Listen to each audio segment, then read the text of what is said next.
નમસ્કાર, આપ જોઈ રહ્યા છો લખત ન્યૂઝ અપડેટ ચેનલ। તમામ સમાચાર અને અપડેટ મેળવવા માટે ચેનલને સબસ્ક્રાઇબ કરો અને બેલ આઇકન પર ક્લિક કરો જેથી તમામ સમાચાર અને અપડેટ તમને મળી રહે।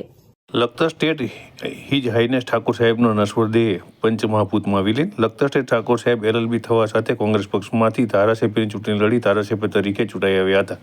લખતર સ્ટેટ કરણસિંહજી વજેરાજસિંહ ઝાલાના પૌત્ર શ્રી બલભદ્રસિંહ ઇન્દ્રસિંહ ઝાલા શ્રી કૃષ્ણના સ્વરૂપના શ્રીનાથજી ભગવાનમાં અનન્ય શ્રદ્ધા ધરાવતા હતા।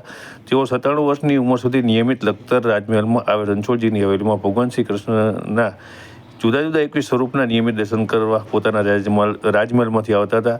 તેઓ 97 વર્ષની ઉંમર સુધી સારી એવી તંદુરસ્તી ધરાવતા હતા। તેઓએ લોકસભા 2024 ચૂંટણીમાં નાટોમાં મતદાન કર્યું હતું। લખતર નામદાર ઠાકોર સાહેબ બલભદ્રસિંહ ઇન્દ્રસિંહ ઝાલા માગસર સુદ પૂનમના દિવસે ગોલોકવાસી થયા હતા। માગસર વદ એકમ ધનુર માસ પ્રારંભ સાથે લિંગ પ્રાગટ્ય દિવસના રોજ તેમની પાલખી યાત્રા કાઢવામાં આવી હતી।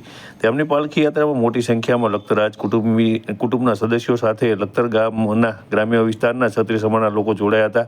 લખતર ગામમાં દરેક ચોકમાં દરેક શેરીમાં તેમને ગ્રામજનોએ મહિલાઓએ સરજી હાઈસ્કૂલના વિદ્યાર્થીઓ દ્વારા પુષ્પાંજલિ અર્પણ કરવામાં આવી હતી। લખતર ઠાકોર સાહેબની પાલખી યાત્રા હવેલી ચોક ખોડિયારમાંની દેરી મોચી બજાર મેન બજાર નીલકંઠ મહાદેવ સરજી હાઈસ્કૂલ થઈ લખતર સ્ટેટના મોક્ષધામ પહોંચી હતી।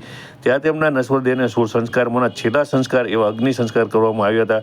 લખતર નામદાર ઠાકોર સાહેબ બલભદ્રસિંહ ઇન્દ્રસિંહ ઝાલાનો નશ્વર દેહ પંચમહાભૂતમાં વિલીન થઈ ગયો હતો।